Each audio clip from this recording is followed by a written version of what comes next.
অঙ্ক স্যারের সাথে ঋতুর বিয়ে। বাবার মুখে কথাটা শুনে ঋতু চোখ বড় বড় করে তাকালো। বাবুল মিয়া তার বড় মেয়ে ঈশিতাকে বললেন, বুঝলি রে, খুব করে ধরেছে স্যারের মাটা। ঋতুরে নাকি তার পছন্দ হয়েছে। তাছাড়া ভালো পরিবার, সহায় সম্পদ আছে। আমি কি করে না করি? তাই কথা দিয়ে আসলাম স্যারের মারে।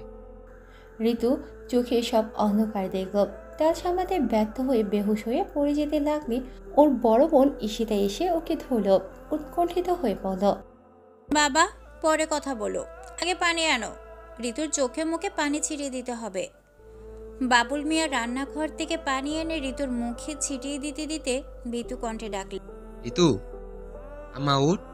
কি হইল তোর? ও মা। চোখে মুখে পানির ছিটা পেতে ঋতু উঠে বসল। বাবার দিকে তাকিয়ে বলল, আমি বিয়ে করব না বাবা।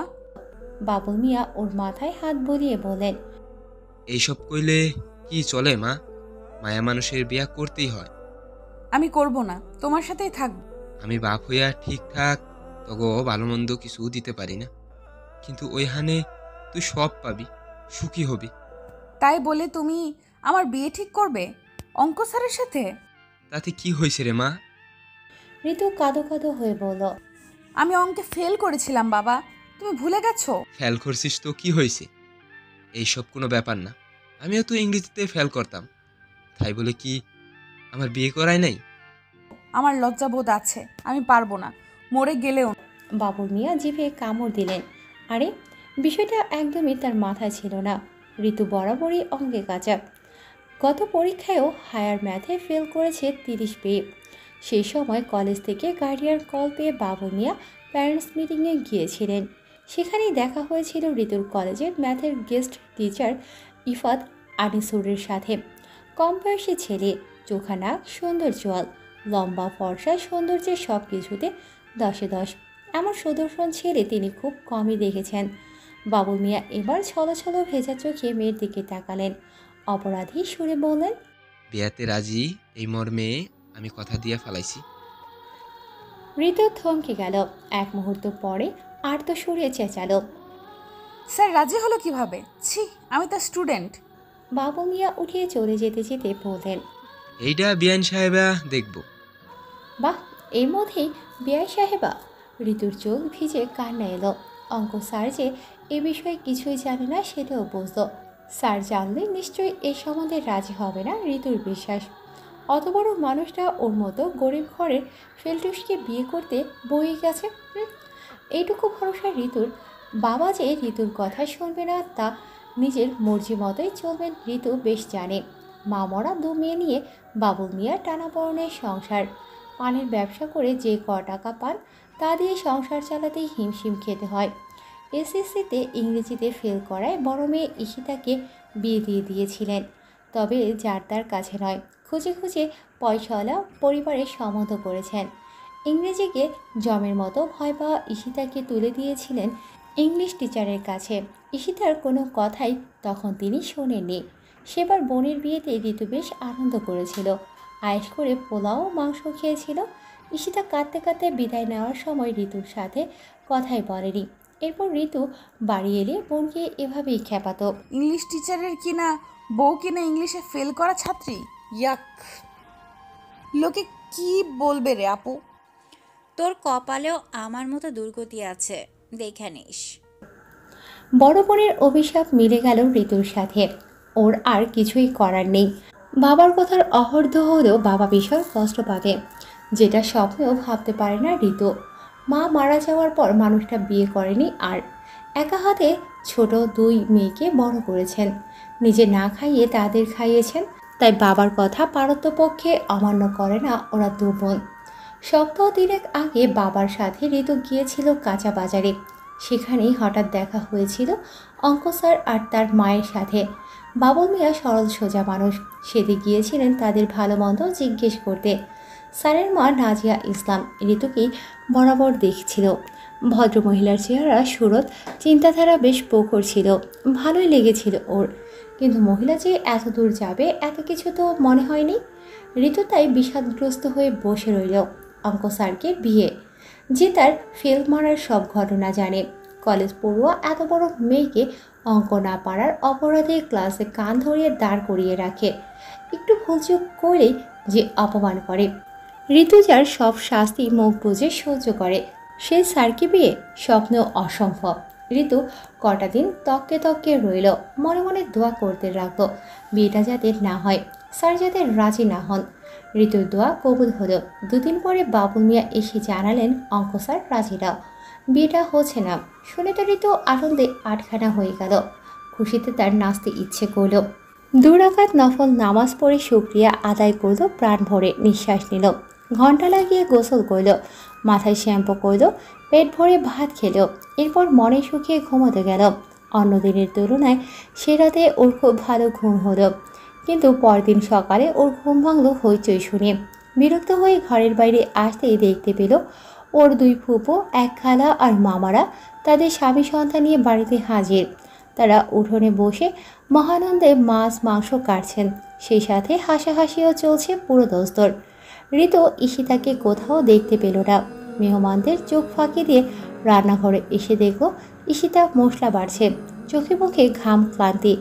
ঋতুকে দেখে তার শরীর চেঁচালো। কটা বাজে খেয়াল আছে?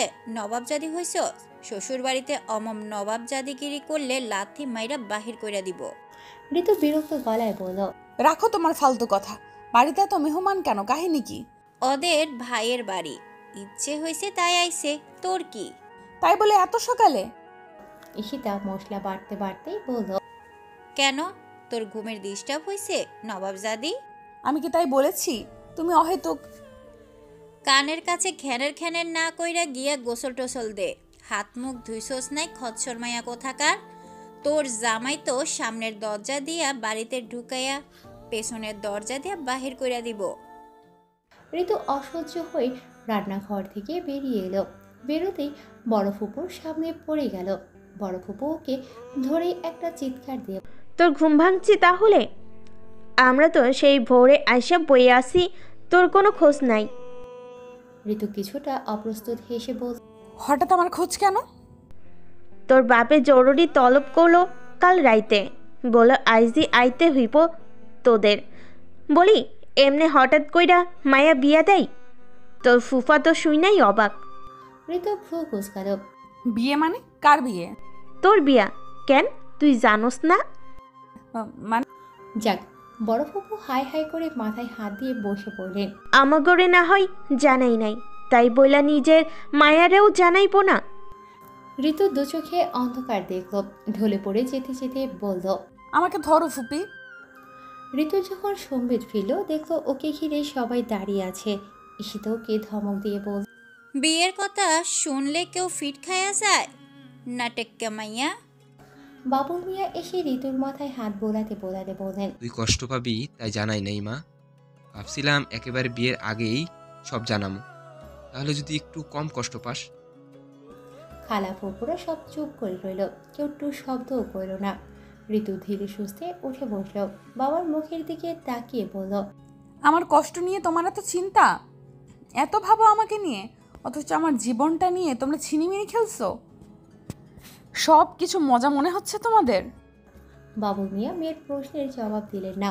ঋতু চিৎকার করে, চুপ করে আছো কেন? তুমি আপু সব জানতে তাই না? আমাকে কাল তাহলে মিথ্যা বললে কেন?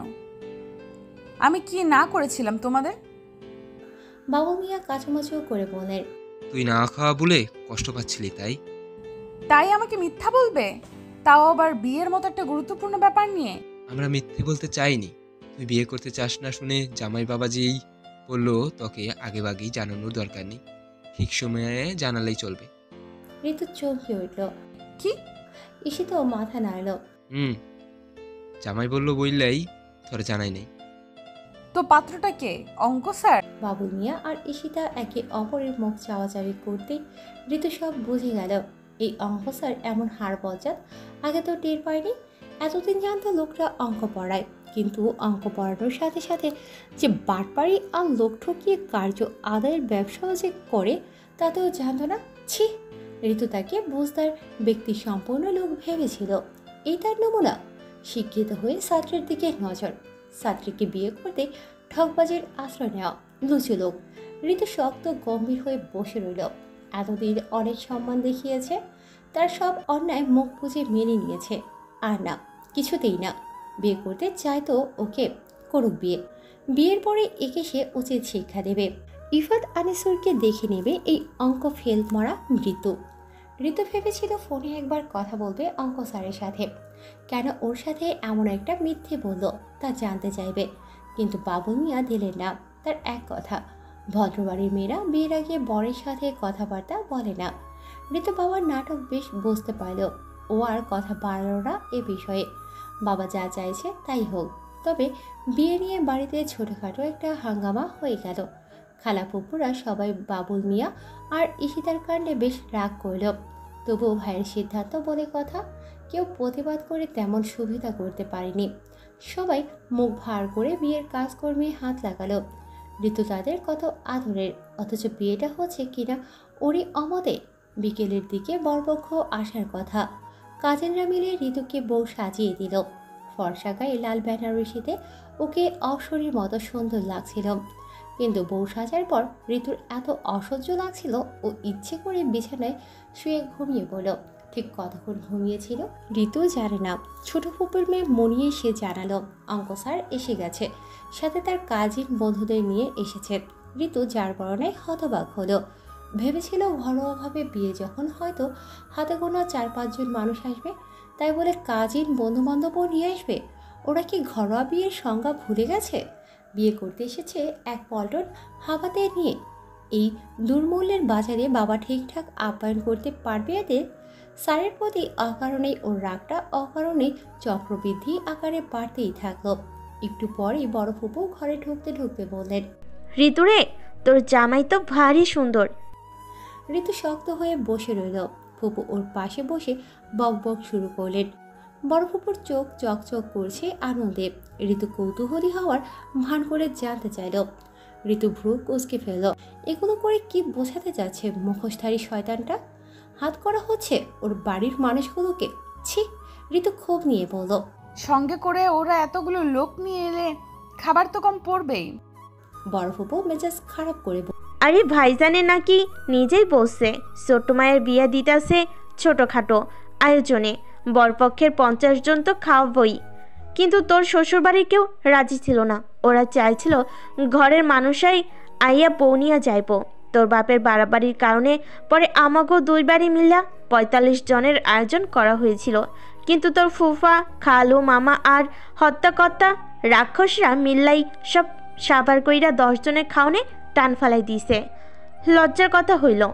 এসব আবার কেমনে জানি নতুন জামাইয়ের কানে গেছে। তোর বাপরে সে আর কিছু করতে দেয় নাই। হ্যাঁ, নিজেই আবার সব রেস্টুরেন্টে অর্ডার করছে। আহারে, বিয়া করতো আয়সা বেচারা কত হেনস্থার শিকার। এরপরও মুখে টাইনা হাসি ধইরা রাখছে। ঋতু চোখ বড় বড় করে ফেলল। বড় ফুপু গদগদ কণ্ঠে বললেন, ঋতুমারে, তোর জামাইয়ের ভাগ্য খুবই ভালা, খুবই সুখী হবি তুই। আমার মতো কিপটা লেদা মার্কা জামাই পাস নাই। পাইছস একটা ব্যাটার ব্যাটা খরুচ্চা পোলা। বড় ফুপুর চোখ ছলছল করে উঠল। ঋতু দীর্ঘশ্বাস ফেলল। এই ঠকবাস অঙ্ক স্যারটা আবার হিপনোটাইজও জানে নাকি? যে ফুপু কয়েক ঘন্টা আগেও চিল্লাচিল্লি করে বলেছিল অঙ্ক স্যারের পাছায় লাথি মেরে বের করে দেব, সেই ফুপুর সুর এভাবে পাল্টে গেল? এমনও হয়? ওকে বোঝারও আর কেউ রইল না।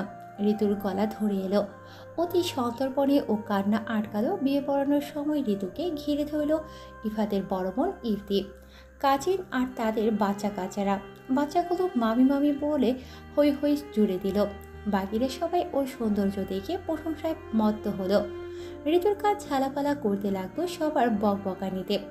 কাজী নিজের বয়ান শেষ করে ওকে কবুল বলতে বলতেই ঋতু অসহায় মুখ করে বোনের দিকে তাকালো। ঈশিতা ওর পেটে খোঁচা দিয়ে বলল, মুখ শুকনা কইরা বৈশা না থাইকা কবুল বইলা উদ্ধার কর। আপু তুমি এত নিষ্ঠুর। ঈশিতা দুর্বৃত্ত হেসে আমার বিয়েতেও আমি কান্নাকাটি করছিলাম, তখন তুই কি ব্যবহার করছিলি মনে আছে? এরপরও যে আমি তোরে পাশে আছি, এটাই তোর ভাগ্য। আপু ঈশিতা এবার বিরক্ত হলো। নাটক না কইরা তাড়াতাড়ি কবুল ক। তোর দুলাভাইয়ের পাঞ্জাবিতে কে জানি বোরহানি ফালাইয়া দিছে। বেচারা রাগ কইরা এখনো কিছু খাই নাই, সেদিকটাও কি তো দেখতে হইব নাকি আমার? নে বল। স্বামীর জন্য এত দরদ, এদিকে ছোট বোনের জীবন নিয়ে মজার খেলা। ঋতু রাগে দুঃখে একসাথে 3বার কবুল বলে দিল। আলহামদুলিল্লাহ, বিয়ে সম্পূর্ণ। কাজী সাহেব বলে দোয়া পাঠ করে সবাইকে নিয়ে বেরিয়ে গেলেন। এদিকে কবুল বলার পর ঋতু কতক্ষণ থম মেরে বসে রইল। অঙ্ক স্যার এখন তার বর ভেবে কান্না পেল। এক সময় এই লোকটার কাছে কতভাবেই না অপমানিত হতে হয়েছে ওকে, আর আজ তার স্ত্রী হিসেবে কাগজে স্বাক্ষর করতে হলো। এসব ভেবেও যখন ঘরে বসে ফুঁসছিল, তখনই ঈশিতা আর মণি এসে বরকনের কাপল ছবি তোলার জন্য ওকে এসে জোর করে বসার ঘরে নিয়ে গেল। বরকনে সাজিয়ে দুজনের প্রথম দেখা হলো তখনই। মণি গিয়ে ওকে বসিয়ে দিল ইফাতের পাশে। ঋতু আড়ষ্ট বোধ করল, আর চোখে তাকিয়ে দেখল ঠকবাজটা সাদা পাজামা পাঞ্জাবি পরে একদম ফাটিয়ে দেওয়া লোক নিয়ে বিয়ে করতে এসেছে। ঋতু অভিভূত হতে গিয়েও নিজেকে সামলে নিল। ইফাত ওকে দেখে সৌজন্যমূলকভাবে তাকালো, এমন একটা ভান করলো যেন ওদের এই প্রথম দেখা হয়েছে। ঋতুর রাগে গা পিত্তি জ্বলে গেল, কিন্তু ভেতরের আগুনটা দুমড়ে মুচড়ে নিজের ভেতরেই জ্বালিয়ে রাখলো। ইফাত ওকে এরকম উসখুস করতে দেখে এক ফাঁকে জিজ্ঞেস করল। টয়লেট যাবে ঋতু? ঋতু এমনিতেই রেগেছিল, আচমকা এই কথা শুনে ওর মুখ হা হয়ে গেল। থতমত খেয়ে বলল, মানে? যেভাবে হাতের ছাল চামড়া উঠাচ্ছ, ভাবলাম বুঝি। ঋতুর চোখ মুখ লাল হয়ে গেল। রাগে মজা করছে ওর সাথে, এই লোকের সাথে কি ওর মজার সম্পর্ক? ইফাত আবারও নিচু স্বরে জিজ্ঞেস করল। তোমাকে মিথ্যে বলে বিয়ে করে নেওয়ায় তুমি কি চমকে গেছো? ঋতুর আকাশ বাতাস কাঁপিয়ে বলতে ইচ্ছে করল, তাই তো, লোভে পড়েছিস শালা। কিন্তু ও নিজেকে সংযত করল। ছবি তোলার সময় ইফাতকে মুগ্ধ গলায় বলল, তোমাকে খুব সুন্দর লাগছে ঋতু। বিদায়ের সময় দু ফুপু মিলে ঋতুর গলা জড়িয়ে বিলাপ করে কান্নাকাটি শুরু করলো। ঋতু ভরকে গেল, ও ঠিক করেছিল কাঁদবে না, কিন্তু ফুপুদের সান্ত্বনা দিতে গিয়ে একসময় নিজেও কেঁদে ফেলল। ঈশিতা আঁচলে চোখ মুছতে মুছতে বলল, তোর সাজগোজ নষ্ট হয়ে যাবে, আর কাঁদিস না পাগলি। আপু আমি যাব না। খালা বললেন। ঋতু কাঁদতে কাঁদতে বলল, যাব না, মরে গেলেও না, আমি নিজের বাড়িতেই থাকবো, দেখি কে আমায় নিয়ে যায়। ইফাত এসে ওর হাত ধরে শক্ত গলায় বলল, বিয়ে করেছি কি বউকে রেখে যেতে? নো ওয়ে, এক্ষুনি বউ নিয়ে যাব আমি। ঋতু ওর হাত ছাড়িয়ে এবার আরো জোরে কাঁদতে লাগলো। যাব না আমি কোথাও, আমি বাবার কাছে থাকবো। বাবা কোথায়? আপু বাবাকে ডাকো। বাবুল মিয়া মেহমানদের নিয়ে ভীষণ ব্যস্ত। মেয়ে কাছে শ্বশুরবাড়ি যেতে চাইছে না শুনে তিনি হন্তদন্ত হয়ে ছুটে এলেন। ঋতু বাবার গলা জড়িয়ে ধরে কাঁদতে কাঁদতে বলল, তুমি ওদের যেতে বলো বাবা, আমি কিন্তু তোমাকে ছেড়ে যাব না, কিছুতেই না। বাবুল মিয়ার বুকের ভেতর যন্ত্রণা হচ্ছে। সেদিনের একরত্তি মেয়ে আজ তার বিয়েও হয়ে গেল। তিনি অসহায় চোখে ইফাদের দিকে তাকালেন, কিছু একটা বলতে যাবে, তার আগে ইফাত ঋতুকে পাজাকুলে করে তুলে নিল। ঋতু আচমকা এরকম কাণ্ডে ভয় পেয়ে ইফাতের পাঞ্জাবির কলার শক্ত করে ধরে চোখ বুজে ফেলল। পরক্ষণে চোখ খুলতেই কোলে তোলার ব্যাপারটা বোধগম্য হতেই হাত পা ছোড়াছুড়ি করতে লাগলো। ইফাত ওর কাছে তেমন পাত্তা না দিয়ে বাবুল মিয়ার উদ্দেশ্যে সরি, বউ রেখে যেতে পারছি না, তবে চিন্তা করবেন না, আপনার মেয়েকে আমি সুখে রাখবো। দোয়া করবেন আমাদের জন্য। আসছি আঙ্কেল। বাবুল মিয়া দীর্ঘশ্বাস ফেললেন। মেয়ে এখন অন্য বাড়ির বউ, তার এখানে আর কিছুই বলার নেই। ইফাত ঋতুকে ওভাবে নিয়ে গাড়িতে বসলো। বাড়ির সবাই ওদেরকে বিদায় দিল। ড্রাইভার গাড়ি স্টার্ট করলো। তবে কিছু দূর যেতেই উন্নয়নের শহরের জ্যামে আটকা পড়ল ওদের গাড়ি। ঋতু কষ্টে দুঃখে তখনও হাপস নয়নের কাছে। সাজগোজের বেহাল দশা, কাজল লেপটে গেছে চোখের নির্মাংসে। ইফাত ওকে সান্ত্বনামূলক কিছু বলতে যাবে, এরই মধ্যে ঋতু নিজের নখ বসিয়ে দিল ওর হাতে। ইফাত ব্যথা পেলেও চুপচাপ হাত সরিয়ে নিল। এরপর ঋতু একদম কাছে গিয়ে ওর চোখের পানি মুছিয়ে দিতে দিতে স্বাভাবিক গলায় বলল, এভাবে কাঁদলে প্রেমে পড়ে যাব তো, তখন তোমার গালে ঠোঁটে চুমুখে বসলেও তুমি কিন্তু কিচ্ছু বলতে পারবে না। সাথে সাথে ঋতুর চোখ বড় বড় হয়ে গেল, কান্নাকাটি থেমে গেল।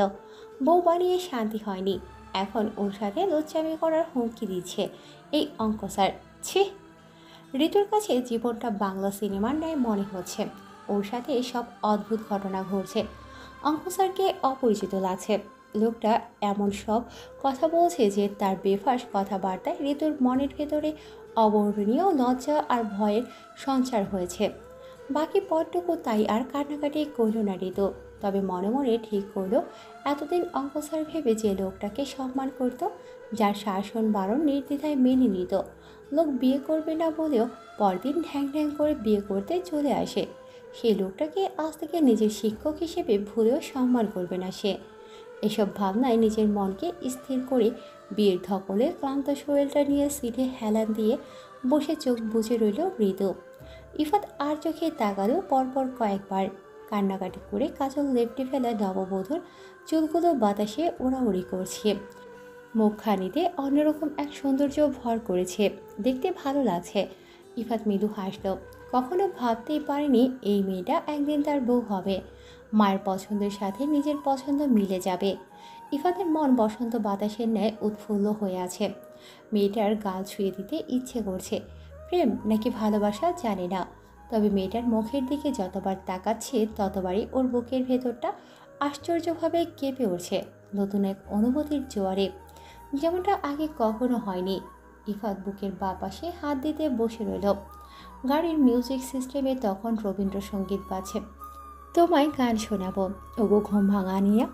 ঋতু ঘুমিয়ে পড়েছিল।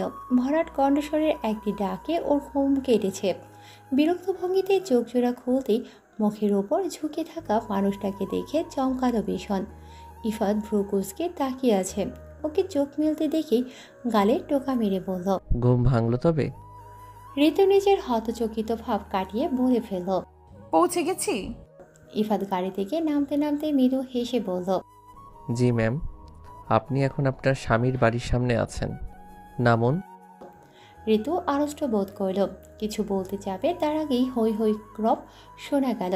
গাড়ি থেকে নামতেই ইফাদের কাজিনরা এসে ঋতুকে দুপাশে ধরে নিয়ে গেল।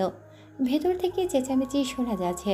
দরজার সামনে ঋতুর নিজের শাশুড়ির নাজিয়া ইসলামকে দেখতে পেল। মহিলা সবুজ রঙের কাতান শাড়ি পরে হাসি মুখে দাঁড়িয়ে আছে।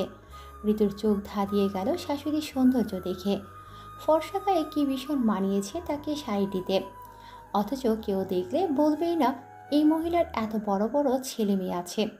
নাজিয়া ইসলাম ইফাত আর ঋতুকে বরণ করে ঘরে তুললেন। এরপর ঋতুকে নিয়ে যাওয়া হলো বসার ঘরে।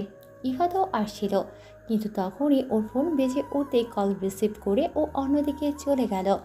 বসার ঘরে কোলাহল, আড্ডা চলছে ঋতুকে ঘিরে। দাদি শাশুড়ি, ফুপু শাশুড়ি সবাই একে একে বউ দেখতে আসছে। হাসি ঠাট্টা চলছে। নতুন বউ এসেছে তাই নিয়ে বাড়ির মানুষজনের মাতামাতির শেষ নেই। এর মধ্যে ঋতু জানতে পারল ওর শ্বশুর বাড়ির সদস্য সংখ্যা অনেক। 3 চাচা শ্বশুর ও তাদের সন্তান, সবাইকে নিয়ে বিশাল এক যৌথ পরিবার। ঋতু ছোটবেলা থেকে বাবা বোনের ছায়া বেড়ে উঠেছে। ওদের 3 জনের সংসারে অভাব থাকলেও কখনো ঝামেলা ছিল না। ও ভাবতে লাগলো এত বড় পরিবারের সঙ্গে খাপ খাওয়াতে পারবে কিনা। হইচই চেঁচামেচি শুনে ওর নিজেকে অসহায় লাগছিল। ওর পরিচিত কেউই এখানে নেই।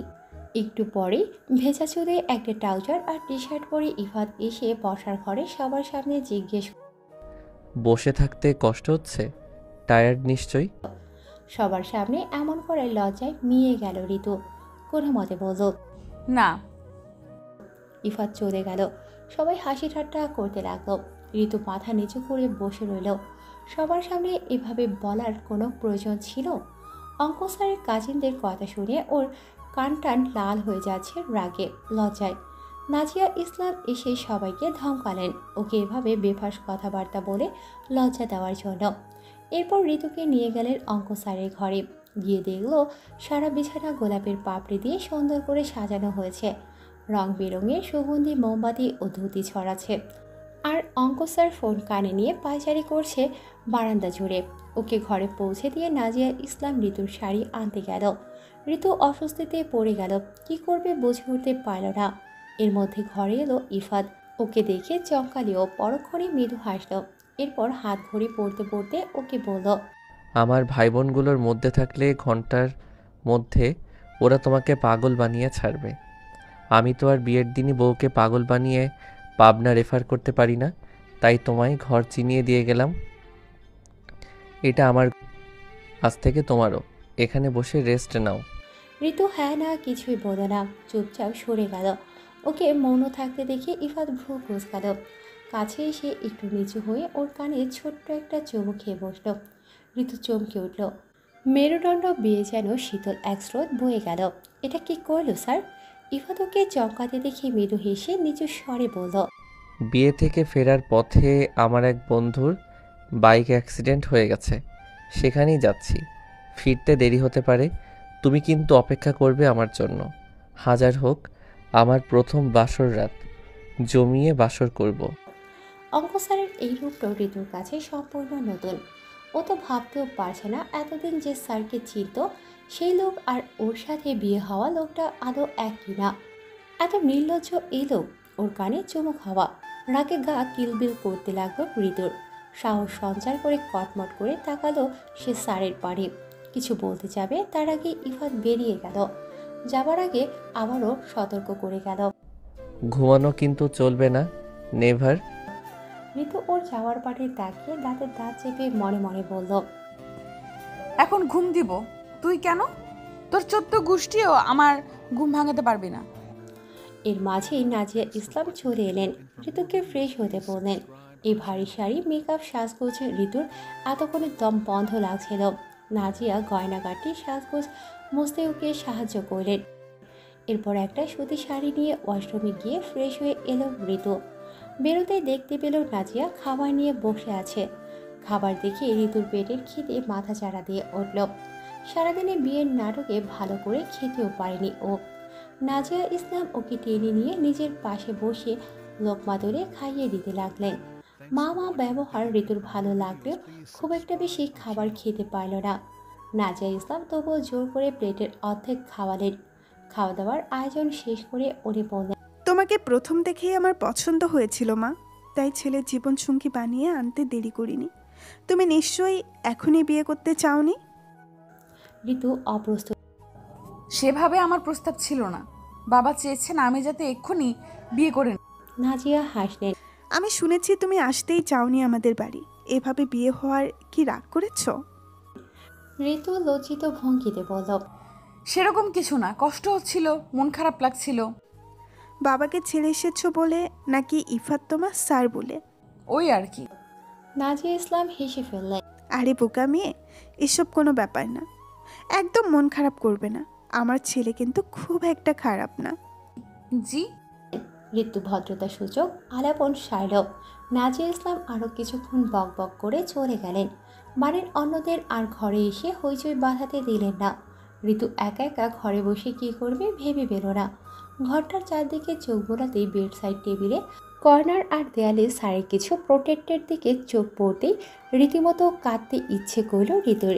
যেদিকে তাকাচ্ছে সেদিকেই ওই ঠকবাস্টার মুখ দেখতে হচ্ছে। গত রাতেও এমন কিছু ভাবেনিও। বাবা যে কী করে বসলেন ওর সাথে। ঋতু বাবার কথা মনে করে কিছুক্ষণ কাঁদল। মানুষটা সম্পূর্ণ একা হয়ে গেছে। আজ ওর সত্যি আফসোস হচ্ছে। মা বা একটা ভাই থাকলে হয়তো বাবা একা হয়ে পড়তেন না কখনো। এসব ভাবতে ভাবতে ফুল সাজানো বিছানার দিকে চোখ পড়ল ওর। বুকের ভেতরটা কেমন ছটফটিয়ে উঠল। অঙ্ক স্যারের নির্লজ্জ কথাগুলো মনে পড়ল। এরপরে মেজাজ গরম হয়ে গেল।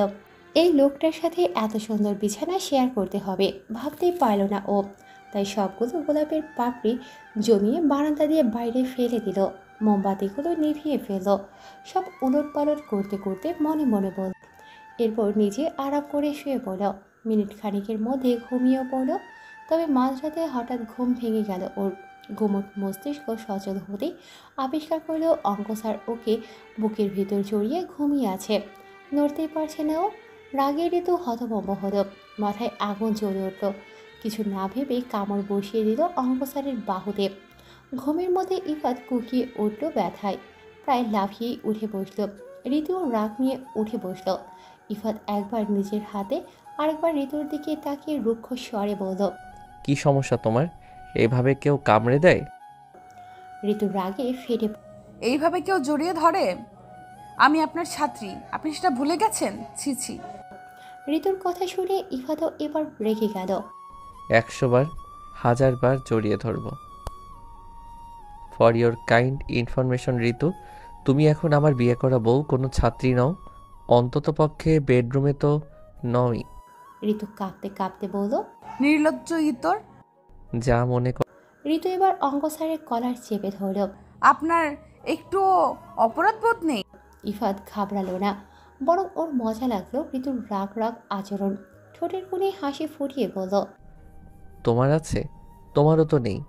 এই অধম যে তোমাকে অপেক্ষা করতে বলে গেল, সে কথা তুমি রেখেছিলে। আজ আমাদের প্রথম রাত। কোথায় গল্প টল্প করব, জ্যোৎস্না বিলাস করব তা না, বাসর ঘরকে বস্তিঘর বানিয়ে কুম্ভকর্ণের মতো ঘুমিয়ে পড়লে কেন তুমি? ঋতু রাগে এবার অন্ধ হয়ে গেল। 100 বার বানাবো, দরকার পড়লে বাসর ঘরে আগুন জ্বালিয়ে দেব। তোর সাথে বাসর করতে, জ্যোৎস্না বিলাস করতে আমার বয়েই গেছে। ঠকবাজ বুইরা বাদর কোথাকার। ইফাত হতভম্ব হয়ে গেল। ঋতুর থেকে এ ধরনের আচরণ অপ্রত্যাশিত, ভাবতেও পারেনি এই মেয়ে এভাবেও কথা বলতে পারে। যে মেয়ে এক বলতে গিয়েও 100 বলে ফেলে, সে মেয়ে বাসর রাতে তার স্বামীকে তুই তুকারি করছে, ঠকবাজ বুইরা বাদর বলছে। টকবগে যুবক সে। এখনও মেয়েরা ওর দিকে হাঁ করে তাকিয়ে থাকে। কত মেয়ে লাইন ধরে ওর পিছনে ঘুরছে, ইনিয়ে বিনিয়ে কাছে আসতে চায়, প্রেম করতে চায়। সেখানে নিজের বউয়ের কাছে ইফাত বুড়ো। অপবাদগুলো মোটেও সহ্য হলো না। ওর কলার চেপে ধরে থাকা ঋতুর কোমর জড়িয়ে সে দুর্বোধ্য হেসে বলল। তোমার হাজব্যান্ড বুইরা নাকি টকবকে যুবক, তার প্রুফ চাচ্ছ বললেই হতো। এভাবে আমার পুরুষকে অপমান করে মাথাটাই তো বিগড়ে দিলে ডার্লিং। ঋতু অঙ্ক স্যারের হাসি দেখে কুকড়ে গেল। লোকটা তো ওর ভাবনার বাইরে নির্লজ্জ। ঋতু অঙ্ক স্যারের হাসি দেখে কুকড়ে গেল ভেতরে ভেতরে। লোকটা তো ওর ভাবনার বাহিরে নির্লজ্জ।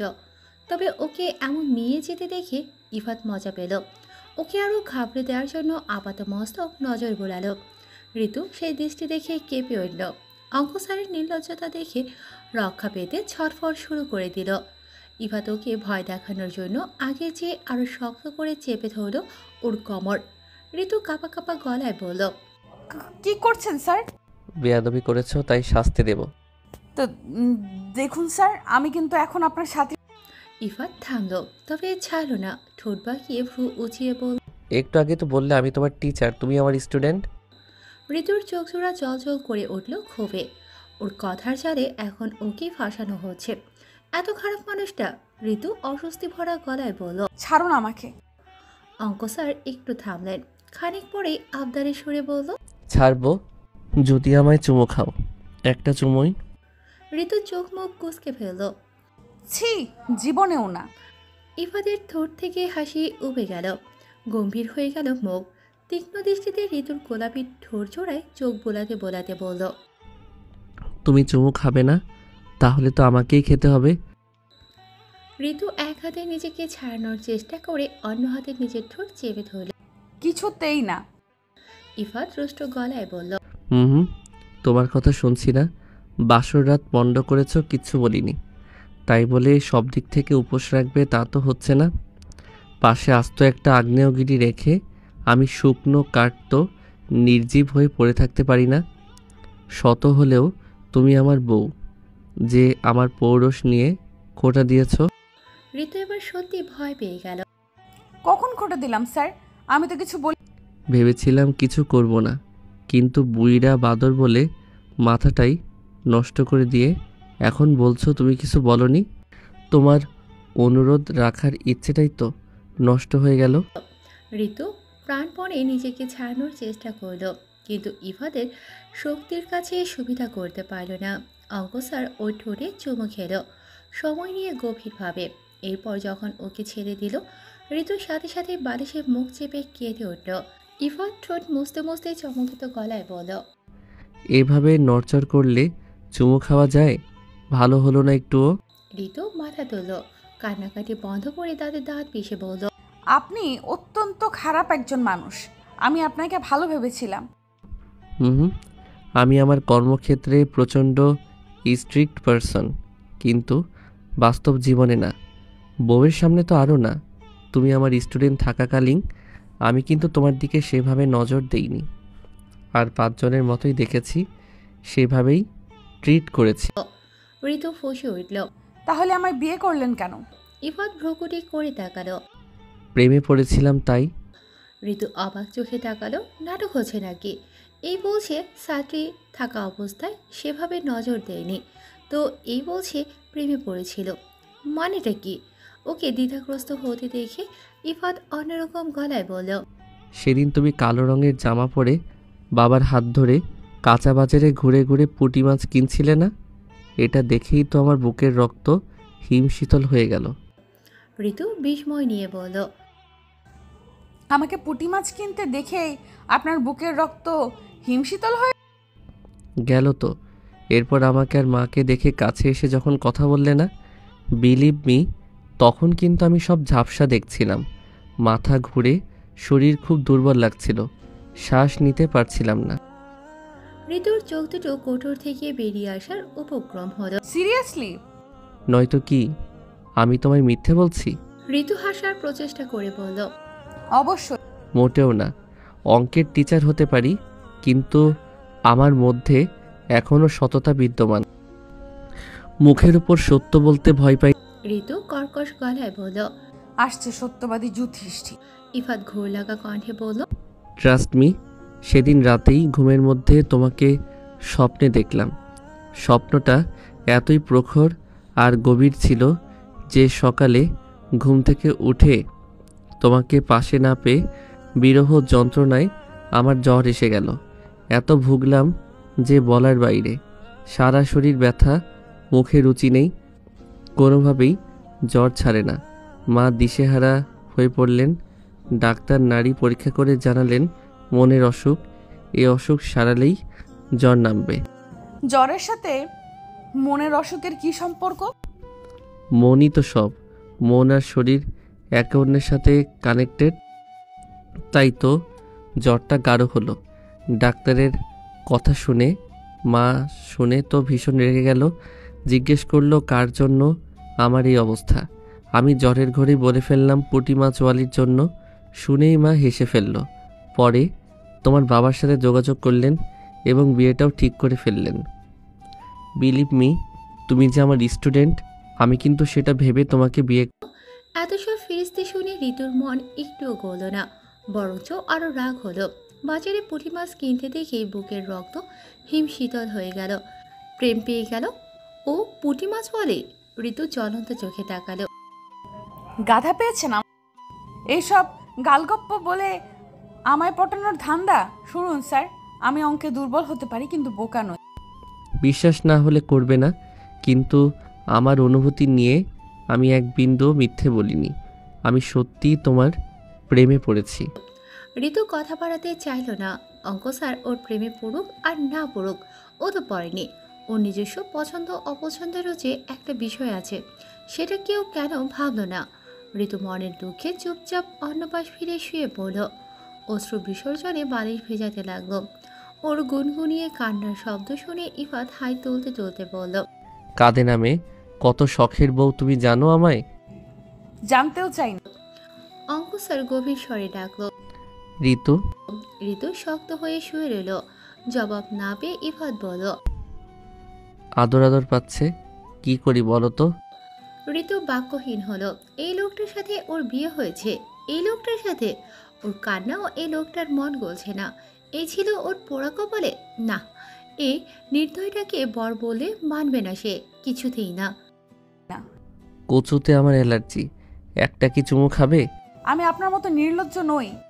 ইফাত অন্যরকম কণ্ঠে বলল, মনুষ্য জাতি যাকে চায় তাকে পেয়ে গেলে সর্বমাত্রায় নির্লজ্জ হতে পারে। আমি তো আর এলিয়েন নই, রক্তে মাংসে করা টকবগে এক যুবক। তোমার প্রেমে পড়েই তো আমার এমন অবস্থা। ঋতু আর সহ্য করতে পারল না। বিছানা থেকে নেমে আঙুল তুলে শাসানোর ভঙ্গিতে বলল, বিলিভ মি, আমি এক্ষুনি ঘর থেকে বেরিয়ে যাব। এরকম ছ্যাঁচড়া গোছের বরের সাথে এক ঘরে থাকার চেয়ে গাছতলায় থাকা ভালো। বলে ও দরজার দিকে পা বাড়াতে যাবে, কিন্তু অঙ্ক স্যার ওকে আটকে দিল। ঋতু চোখ পাকিয়ে তাকাতেই ইফাতও রাগি চোখে তাকালো। সাহস বেড়েছে, দেব কটা স্কেল দিয়ে? কটা কেন? 100টা দিন। তবে একটা কথা জেনে রাখুন, আমি ঋতু এখন আপনাকে আর ভয় পাই না, পাবো না, একদম না। পেও না। ভয় পেতে কে বলেছে? আমি তো চাই তুমিও আমার প্রেমে পড়ো। ঋতু কাঠ গলায় বলল। আপনি যদি বিয়ে নিয়ে মিথ্যেটা না বলতেন, বিয়ের পর থেকে আপনার নির্লজ্জ কাজ না করতেন, তাহলে হয়তো এই ব্যাপারে দ্বিতীয়বার ভেবে দেখতাম। কিন্তু এখন ভাবার কোনো প্রশ্নই আসে না, কোনো চান্সই নেই। ইফাত ছোট ছোট চোখ করে মাথা নিচু করে ঋতুর মুখোমুখি হয়ে বলল। Are you sure? ঋতু হেসে উত্তর দিল। জি স্যার, আমি এখন থেকে আপনি বাদে সবার প্রেমে পড়বো, কিন্তু আপনার প্রেমে কোনোদিন ফল করব না। সদ্য বিয়ে করা আদরে বউয়ের মুখে পরপুরুষের উপর প্রেমে পড়ার কথা শুনে ইফাতের মাথায় রাগে ভূমিকম্প বয়ে গেল। তবুও শান্ত থাকার চেষ্টা করে বলল। সত্যি বলতে তোমার ফল করতেও হবে না আমার প্রেমে। আমি নিজেই ফল করে যেখানে বসে আছি সেখানে তুমি ফল না করলেও চলবে। কঠিন গলায় কথাগুলো বলে ইফাত হন হন করে ওয়াশরুমে যাওয়ার উদ্দেশ্যে পা বাড়ালো। ঋতু ওর যাওয়ার পানে সন্দিহী চোখে তাকিয়ে রইল। দরজা বন্ধ করার আগ মুহূর্তে ঠোঁটে দুর্বৃত্ত হাসি ফুটিয়ে ইফাত চোখ টিপে পড়ল। শুধু মাঝরাতের আদরটা দিলেই চলবে বলেই শব্দ করে দরজা বন্ধ করে দিল। ঋতু হতভম্ব হয়ে দাঁড়িয়ে রইল। ভেবেছিল লোকটার জীবনে তেজপাতা করে তরকারিতে দেবে, কিন্তু এখন দেখা যাচ্ছে এ লোক ওকেই মরিচ করে বানিয়ে আয়েশ করে তরকারিতে ছাড়বে। ইফাত বুদ্ধিমান ছেলে। বাসর রাতে বউয়ের কথাগুলো শুনে সে বুঝে গেছে তার বউটা মোটেও বোকা নয়। বউয়ের মনে সে নেই, আর থাকবে বা কিভাবে? তাদের মধ্যে তো শিক্ষক ছাত্রের সম্পর্ক ছিল। পড়াশোনা বাদে অন্য টপিক নিয়ে তো কোনোদিনই কথা হয়নি দুজনের। সে নিজেই তো প্রেমে পড়েছিল হঠাৎ করে, বিয়েটাও করেছে নাটকীয়ভাবে। যেখানে আদরে বউটাকে বিয়ের কথাটা আগে ভাগে বলে নাওয়া খাওয়া বন্ধ করতে দিতে চায়নি, সেখানে বউ তাকে উল্টো বলছে, ভুল বলছে, ভাবছে অঙ্ক স্যার তাকে ঠকিয়ে মিথ্যে বলে বিয়ে করেছে। কিন্তু আদতে তা সত্য নয়। সেজন্য অনেক ভেবেচিন্তে ইফাত ঠিক করল যে করেই হোক বইয়ের মনে সে নিজের জায়গা তৈরি করে নিবেই নেবে। মন না ছুঁয়ে সে কিছুতেই শরীর ছোবে না, কিন্তু তাই বলে যে একেবারে আদর ভালোবাসা দেবে না তাও নয়। ঋতুর রাগ খুব সব নিজের ভালোবাসা দিয়ে একদিন ঠিকই ভুলিয়ে দেবে। তখন ঋতু শুধু ইফাত ইফাত করবে। এদিকে অঙ্ক স্যারের বাড়ির মানুষজন অর্থাৎ শ্বশুর বাড়ির সবাইকে খুব ভালো মনে হলো ঋতুর কাছে। ইফতি, তোফ, রাজি, অমির, নাবিলা, রফি সবার সাথে মিশতে ওর খুব একটা বেগ পেতে হলো না। তারা সবাই এতটাই মিশুক যে এক সপ্তাহে ঋতুকে ওদের একজন করে নিল। ঋতু প্রথম দিকে একটু দ্বিধায় থাকলেও পরবর্তীতে মিশুক আচরণের কারণে সবার সাথে নির্দ্বিধায় মিশে যেতে পারলেও একমাত্র অঙ্ক স্যার অর্থাৎ নিজের বরের সাথে মিশতে পারল না ও। বরের সাথে দা কুমড়োর সম্পর্ক। লোকটার ঠোঁটকাটা বেফাস কথাবার্তার জন্য মাঝে মাঝে বাড়ির মুরব্বীদের সামনে বিব্রতকর পরিস্থিতিতে পড়তে হয় ওর। এর শুধু ও ভালোভাবেই নেয়। কখনো ইফাতের পছন্দের শার্টের স্লিপ বা বোতাম ছিঁড়ে, টি শার্টের বুক ফুটো করে, প্যান্টের জিপা নষ্ট করে, কখনো বা হাত ঘড়ি লুকিয়ে রেখে পারফিউম শেষ করে, জুতোয় কাদা মাখিয়ে চিরুনি লুকিয়ে, আবার কখনো ফোনের চার্জ শেষ হলে ড্রয়ারে তালা মেরে রেখে। ঋতুর এইসব কাণ্ডে ইফাত অবশ্য বিরক্ত হয় না, শুধু বউ ইগনোর করলে ওর সেটা ভালো লাগে না। এছাড়া যা ইচ্ছে হয় করুক, শুধু ওর আশেপাশে থাকলেই চলবে। তবে মাঝে মধ্যে সে শোধও নেয় অন্যভাবে, শক্ত করে বউয়ের চোখে মুখে চুমু বসিয়ে। ঋতুর না পারতে তখন প্রমিস করে আর এসব করবে না, কিন্তু পরক্ষণে সুযোগ পেলে প্রতিজ্ঞা ফুলে সে আবার একই কাজ করে। যতক্ষণ না ইফাতকে নাস্তানাবুদ করতে পারছে ততক্ষণ ওর শান্তি নেই। এর মধ্যে ইফাতের গুরুত্বপূর্ণ একটা কাজ পড়ে গেল। 3 দিনের জন্য ওকে যেতে হলো চট্টগ্রামে। ঋতু স্বস্তি পেল। ঠকবাস্টার হাত থেকে কয়েকদিনের জন্য নিষ্কৃতি পাওয়া গেল। এর 2 দিন পরে বিকেলবেলা ঈশিতার স্বামী এজাজ আর বাবুল মিয়া মেয়ের শ্বশুরবাড়ি এলেন 10 কেজি ফল মিষ্টি পান সুপারি নিয়ে। উদ্দেশ্য মেয়ে আর মেয়ে জামাইকে দাওয়াত করা। ঋতু রান্নাঘরে বসে শাশুড়িকে বাদামের খোসা ছাড়াতে সাহায্য করছিল। বসার ঘর থেকে বাবার গলা শুনে প্রথমে চমকালেও পরক্ষণেই দৌড়ে গেল।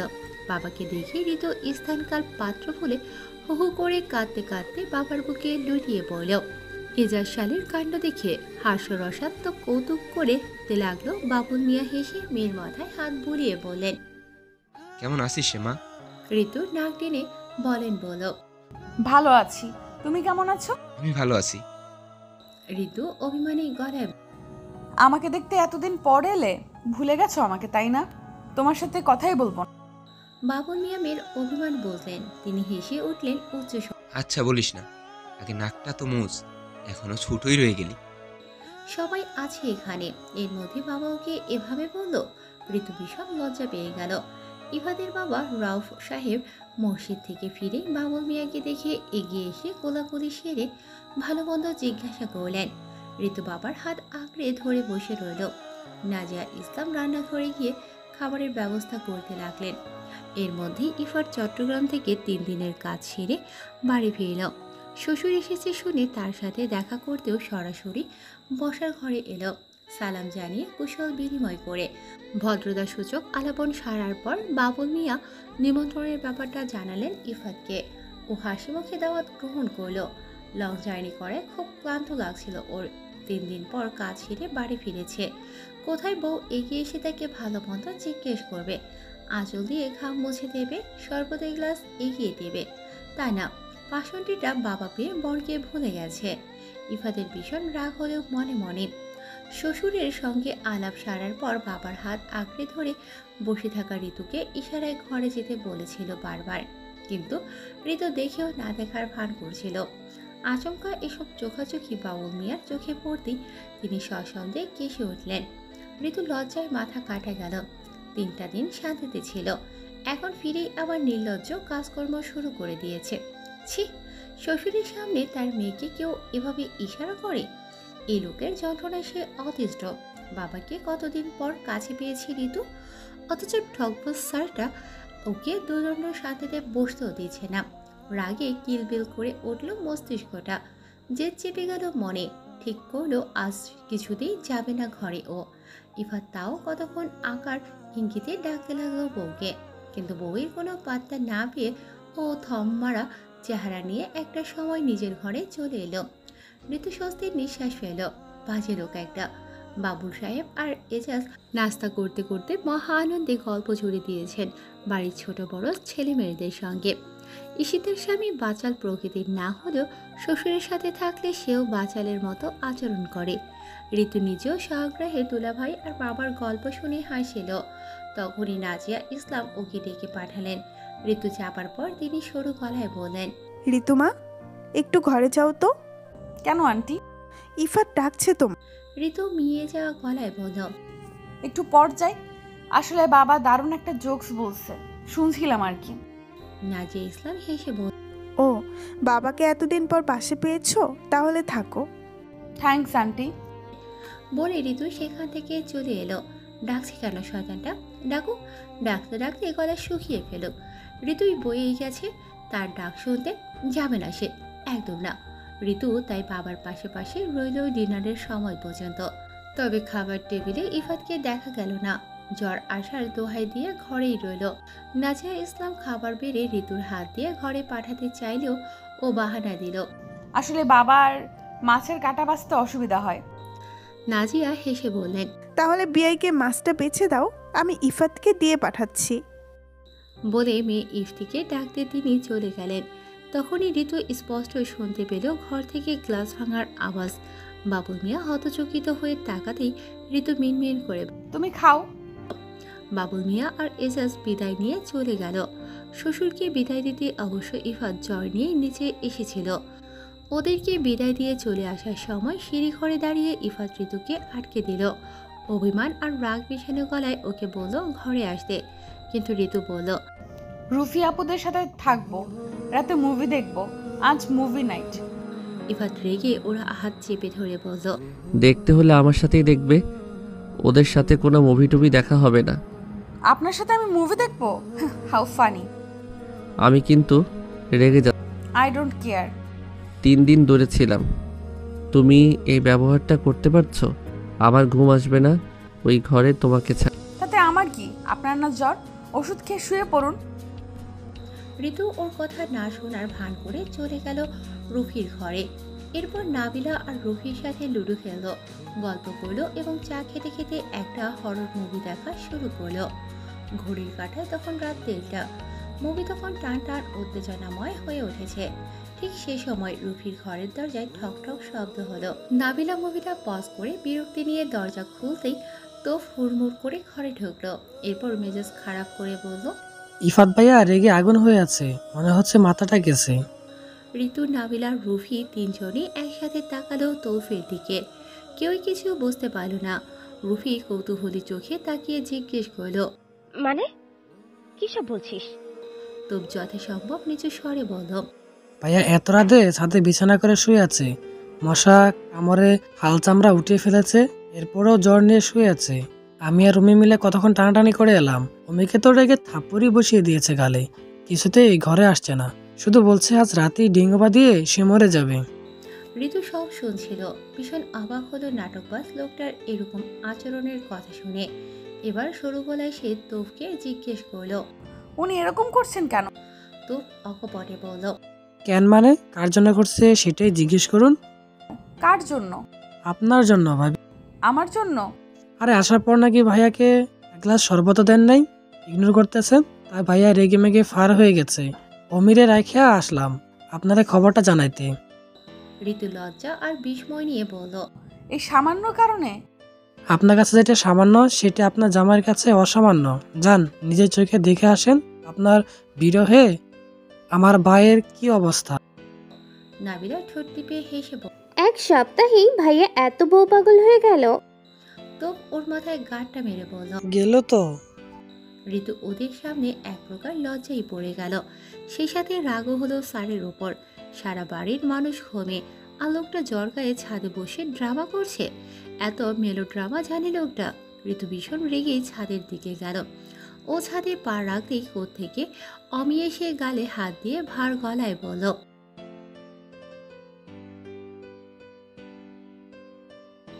বলে মন খারাপ করে অমি নেমে গেল। ঋতু দেখলো ছাদের মেঝেতে বিছানা করে শুয়ে থাকা অঙ্কব স্যারকে। ও রেগে কোমরে হাত রেখে জ্বলন্ত দৃষ্টিতে তাকাতেই ইফাত মুখ ঘুরিয়ে অন্য পাশে ফিরে শুল। ঋতু চোখ বুজে নিজেকে সামনে নিয়ে বলল, আমি 1 থেকে 3 গুনবো, এর মধ্যে যদি ছাদ খালি না হয় তাহলে যা হবে এর জন্য আমাকে কেউ দায়ী করতে পারবে না। বলে ঋতু কাউন্ট শুরু করলো। 1 2 3 বলার আগেই ইফাত ছট করে শোয়া থেকে উঠে দাঁড়ালো এবং ঋতুকে পাজা কোলার করে নিল। ঋতু হড়বড়িয়ে বলে উঠল, হচ্ছেটা কি? নামান আমাকে। ঋতু অনুভব করলো অঙ্ক স্যারের গা জ্বরে পড়ে যাচ্ছে। চোখ জোড়া জ্বরের কারণে রক্তিম হয়ে আছে। ও আর কিছু বলার সাহস পেল না, চুপ রইল। ঘরে আসার পর ইফাত ওকে নামিয়ে দিয়ে বিছানায় লম্বা হয়ে শুয়ে পড়ল। ইফাত নিজের ঘাড় মালিশ করতে করতে ঋতুকে বলল, 3 দিনে এত ওজন বাড়িয়েছ নিজের, কি এমন হাতি ঘোড়া খেলে? ঋতু ফুঁসে উঠল, বাজে কথা কম বলুন। কমই বলছি, ছাদ থেকে তোমাকে কোলে করে নিয়ে আসতে আমার যে 2 কিলো ওজন কমে গেল সেটা কিভাবে ফুলফিল? ঋতু অবাক গলায় বলল, এর মধ্যেই 2 কিলো ওজন কমে গেল? আমাকে কি মিথ্যেবাদী মনে হয়? ঋতু রাগ চেপে বলল, আমি তো ভুলেই গেছিলাম আপনি সত্যের রাজা। তো রাজা মশাই কি করলে আমার অপরাধ আপনি মার্জনা করবেন? আমাকে খাইয়ে দিলে তোমার হাতে। বয়ে গেছে আমার। ইফাত শক্ত মুখে বলল, আমার অসুস্থ অবস্থায়ও তুমি এরকম নির্দয়ের মতো আচরণ করবে? ধর্মে সইবে তো? ঋতু ভ্রুকুটি করে তাকালো। অঙ্ক স্যার বললেন, আচ্ছা যাও, লাগবে না, আমি ঘুমাবো, তুমি কিন্তু ঘরেই থাকবে। ইফাত মুখ ভার করে শুয়ে পড়ল। এদিকে ঋতু মহা মুশকিলে পড়ল। অসুস্থ অবস্থায় লোকটা খেতে চেয়েছে, না করে কি ঠিক করলো?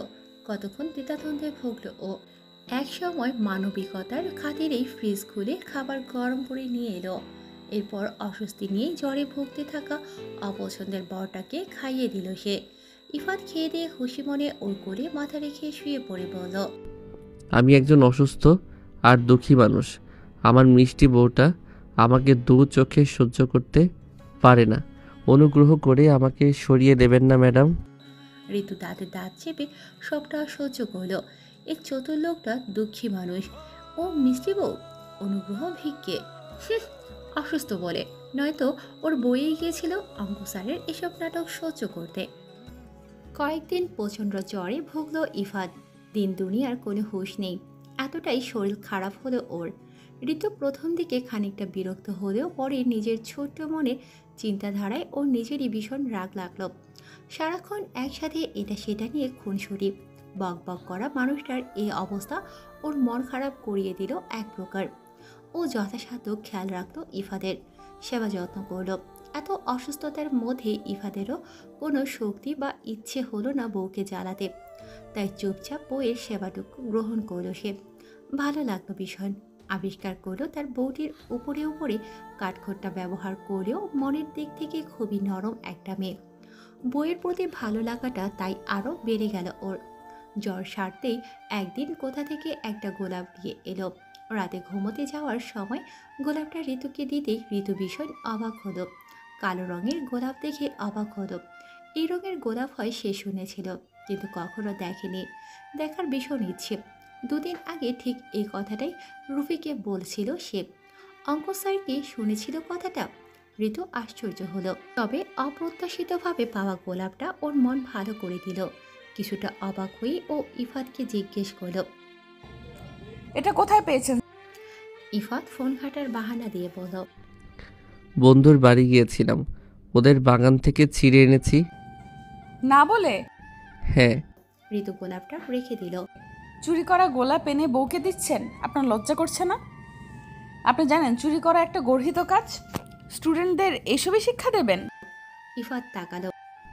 এটাকে চুরি বলছো কেন? এটা আমার ভালোবাসা। চুরিকে আপনি ভালোবাসা বলে চালিয়ে দিচ্ছেন? ইফাত বিরক্ত হলো। তুমি বড্ড পাষাণ। জামাই চোর হলে তো বউকে পাষাণ হতেই হয়। মুখে কথাই খই পড়ছে। এতই যখন জামাই মানো, দাও দেখি একটা চুমু। কোনো চোরকে আমি চুমু খাবো ভাবলেন কি করে স্যার? ভাবছি না, চাইছি। ঋতু রেখে তাকালো। পারবো না দিতে। ইফাত ভীষণ বিরক্ত হলো। 7টা চুমু জমা আছে, আপাতত একটা দিয়ে দিলেই বাকি 6 দিনেরটা মাফ, নয়তো এখন জোর করে 7 দিনেরটাই। ঋতু ভীষণ রেগে ঘর থেকে বেরিয়ে গেল। লোকটা এত অসহ্য, উফ। দুটো কথা বলেও শান্তি নেই। জ্বর ছাড়তে না ছাড়তেই আবার শুরু করেছে। একে নিয়ে কোথায় যাবে সে? ইফাত পুরোপুরি সুস্থ হয়ে ওঠার পর শ্বশুরের দাওয়াত রক্ষা করতে গেল। ঋতু বাড়ি এসে দেখল খালা ফুপুরও আছে, আর বড় ফুপুর ছেলে নাহিদ ভাইকে দেখে তো ও ভীষণ সারপ্রাইজড হলো। খুশিতে কথা বলে ভুলে গেল কিছু মুহূর্তের জন্য। বিয়েতে সে আসতে পারেনি, দেশের বাইরে থাকায়। ঋতু নিজের নাহিদ ভাইকে দেখে ভীষণ খুশি হলো।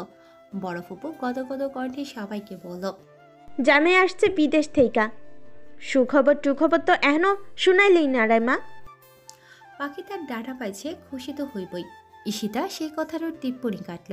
ঋতু সেসব গায়ে মাখল না। এতদিন তো সে বোন ফুপুদের এই কথাগুলোই মিস করছিল।